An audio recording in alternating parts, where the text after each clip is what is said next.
આગામી 3 કલાક રાજ્યમાં હળવાથી મધ્યમ વરસાદનું અનુમાન. હવામાન વિભાગે 3 કલાક જાહેર કર્યું છે નાવકાસ્ટ. દેવભૂમિ દ્વારકામાં પવન સાથે મધ્યમ વરસાદનું અનુમાન. પવનની ગતિ 40 કિલોમીટર પ્રતિ કલાકની રહેવાની આગાહી. કચ્છ, જૂનાગઢ, પોરબંદરમાં હળવા વરસાદનું અનુમાન. જામનગર, મોરબી, રાજકોટમાં હળવા વરસાદની આગાહી. ગીર સોમનાથ, સુરત, તાપી, નવસારીમાં હળવા વરસાદનું અનુમાન. વલસાડ, દમણ, દાદરાનગર હવેલી અને ખેડામાં પણ હળવા વરસાદની આગાહી છે. આ તરફ મહીસાગર, પંચમહાલ, દાહોદ, છોટાઉદેપુર, નર્મદા, ભરૂચમાં પણ હળવા વરસાદની આગાહી કરાઈ. તો જામનગર, મોરબી, રાજકોટમાં પણ હળવા વરસાદની આગાહી કરવામાં આવી છે. આ તરફ છોટાઉદેપુર, નર્મદા, ભરૂચમાં પણ હળવા વરસાદની આગાહી કરાઈ છે.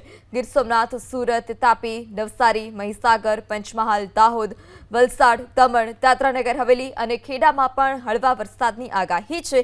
આગામી 3 કલાક રાજ્યમાં હજુ પણ હળવાથી મધ્યમ વરસાદી ઝાપટા વરસી શકે છે. ત્યારે 3 કલાક માટે હવામાન વિભાગે નાવકાસ્ટ જાહેર કર્યું છે.